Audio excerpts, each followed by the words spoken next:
अस्सलाम वालेकुम my YouTube family, कैसे आप सब लोग। उम्मीद करती हूँ सब ठीक होंगे। आज मैं आप लोगों के लिए एक बहुत ही मज़ेदार और डिलीशियस शादियों पर बनाई जाने वाली जो उनसे खीर होती है, जो हम लोग कहते हैं कि हम लोगों से घर में नहीं बनाई जाती, उसकी रेसिपी लेके आई हूँ। जो बनाना बहुत ही आसान है, बहुत मज़े की बनती है। चलें आइए हम इसको बनाना स्टार्ट करते हैं। यहाँ पर मैंने तकरीबन 500 ग्राम चावल ले लिए थे, जिनको मैंने रात को भिगो के रख दिया था। अच्छी तरह से वॉश करके रात को भिगो के रख दिया था। अब ये देख सकते हैं आप, मैं इनको मसल रही हूँ कि ये बहुत आसानी से टूट भी रहे हैं, क्योंकि इनको भिगोए हुए काफ़ी ज़्यादा टाइम, काफ़ी घंटे गुजर चुके हैं। इस वजह से इसको मसल कर मैं इनको बॉयल कर लूँगी। आपने इनको अच्छी तरह से मसल लेना है, क्योंकि काफ़ी ज़्यादा घंटे हो चुके हैं इनको भिगोए हुए, और ये काफ़ी नरम हो चुके हैं चावल काफ़ी हद तक। आप ये देख सकते हैं कि काफ़ी ज़्यादा ये टूट चुके हैं। अब हम इनको बॉयल करने के लिए रख देंगे। यहाँ पर मैंने कढ़ाई में पानी डाल दिया था। अब इसमें ये जो चावल मसले हुए हैं वो मैं इसमें ऐड कर रही हूँ।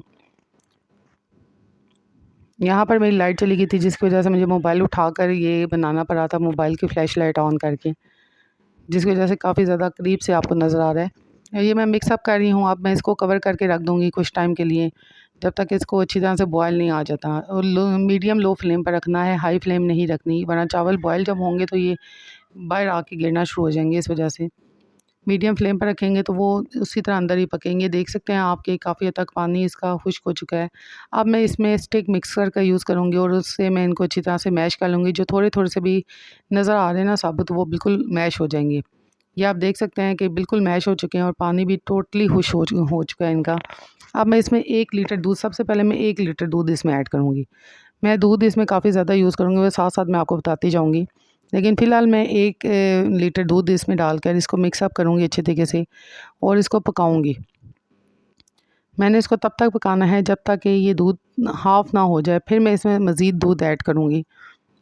जो हम शादियों पर खाते हैं और हम लोग कहते हैं कि ये तो लगता है बिल्कुल खोए में बनाई गई है, वो खोए में नहीं बनाई जाती, वो इसी तरह बनाई जाती है, जिसमें दूध को अच्छी तरह से पकाया जाता है कि वो इतना पका होता है कि उसका फ्लेवर बिल्कुल खोए की तरह आ रहा होता है।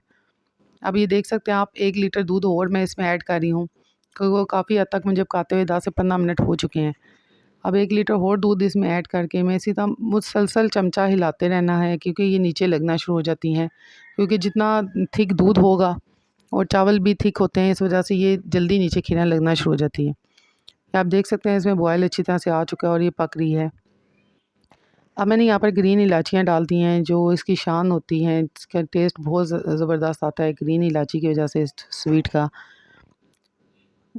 ये अच्छी तरह से पक रही है और मैं मुसलसल चमचा हिला रही हूँ, और आप देख सकते हैं ये 1 लीटर और दूध मैं इसमें ऐड कर रही हूँ। मैंने इसमें टोटल 3 लीटर दूध ऐड किया है, और मैं यहाँ पर ड्राई मिल्क भी मिक्स करके 1 कप में वो भी डालूँगी। नीडो दूध मैंने यूज़ किया है, आपको जो फ्लेवर पसंद हो आप वो डालें। ज़्यादातर स्वीट्स में नीडो दूध ही यूज़ किया जाता है, क्योंकि उसका फ्लेवर बहुत अच्छा होता है और इन्हेंस करता है स्वीट डिशेस को। अब ये देख सकते हैं ये पक रही है। अब हमने इसको तब तक पकाना है जब तक कि ये अच्छी तरह से थिक ना हो जाए। जब इसको पकाते हुए कम से कम घंटे से 1.5 घंटा ज़रूर लगता है आपका। और ये देख सकते हैं आप, ये नीडो दूध मैंने मिक्स किया हुआ है 1 कप पानी में, और ये मैं अब इसमें डाल रही हूँ। 1 कप ड्राई मिल्क है मेरे पास नीडो का, और 1 ही कप पानी में मैंने इसको अच्छी तरह से मिक्स अप करके अब इसमें ऐड कर लिया है। आप देख सकते हैं मैंने अभी तक शुगर ऐड नहीं की है। शुगर ऐड करेंगे तो ये बहुत जल्दी नीचे लगना स्टार्ट हो जाएगी, इसलिए शुगर उस टाइम पर ऐड करें जब आपको पता हो कि अब आपने थोड़ी देर ही पकाना है। और ये देख सकते हैं अब मैं शुगर ऐड कर रही हूँ इसको, और यहाँ पर इसके शुगर ऐड करने के बाद जो शुगर का कच्चापन होता है उसको पकाने के लिए कम से कम आपको आधा घंटा और पकाना पड़ेगा, वरना शुगर का कच्चापन जब आता है तो वो मीठे की डिश इतनी अच्छी नहीं लगती है। अब मैं इसको मुसलसल चमचा हिलाती रहूँगी, क्योंकि आप बिल्कुल भी चमचा हिलाना नहीं छोड़ना है, क्योंकि ये चीनी डालने के बाद बहुत जल्दी नीचे लगना स्टार्ट हो जाता है।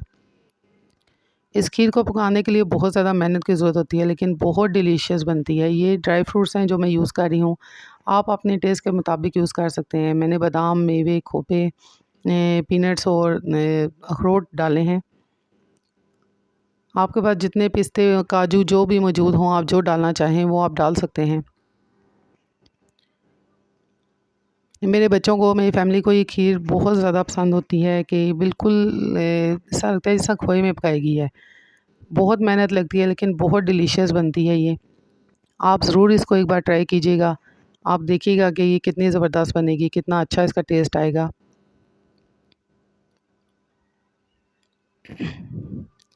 अब ये देखिए ये पक रही है अच्छी तरह से, मैंने इसको पकाना है। मुझे इसको पकाते हुए तकरीबन घंटा हो चुका है और इसको मुसलसल चमचा हिलाते हुए, और ये काफ़ी हद तक अब थिक होना स्टार्ट हो गई है। आप इसी तरह पकाइएगा, ट्राई कीजिएगा इस रेसिपी को, फिर मुझे फ़ीडबैक ज़रूर दीजिएगा कि आपको ये कैसी लगी है खीर बनाने में, आपके घर वालों को कैसी लगी है जब आपने उनको बना के दी है। अब ये तकरीबन हमारी खीर जो सी है वो रेडी हो चुकी है। देख सकते हैं आप काफ़ी हद तक ये थिक हो चुकी है, और जब ये ठंडी होगी तो ये और ज़्यादा थिक हो जाएगी। इस चीज़ का आपने ख्याल रखना है कि जब ठंडी हो तो और ज़्यादा थिक हो जाती है। और आप देख सकते हैं ये रेडी हो चुकी है, मैंने इसको बाउल में सर्व कर लिया है। अब मैं ऊपर से डेकोरेशन कर रही हूँ ड्राई फ्रूट्स के साथ। मेरे पास सिल्वर कली नहीं थी, वो मैं यूज़ करती, वरना तो बहुत ही अच्छी लगती। उम्मीद करती हूँ आपको मेरी हर रेसिपी पसंद आ रही होगी। ईज़ी मेरी कोशिश होती है हर आसान से आसान रेसिपी आपके लिए लेके आऊँ, जो बनाए भी आप आसानी से और बाहर से अच्छी घर में आप खुद बना सकें। अगर आप मेरे चैनल पर न्यू हैं तो मेरे चैनल को सब्सक्राइब करना मत भूलें, मेरे चैनल का विज़िट करें। इंशाल्लाह फिर हाज़िर होंगी एक नई रेसिपी के साथ, एक आसान और बहुत ही मज़ेदार रेसिपी के साथ। आप इसकी फ़ाइनल लुक देख सकते हैं कितनी डिलीशियस है। इंशाल्लाह फिर हाज़िर होंगी, तब तक के लिए अल्लाह हाफ़िज़। Thank you so much.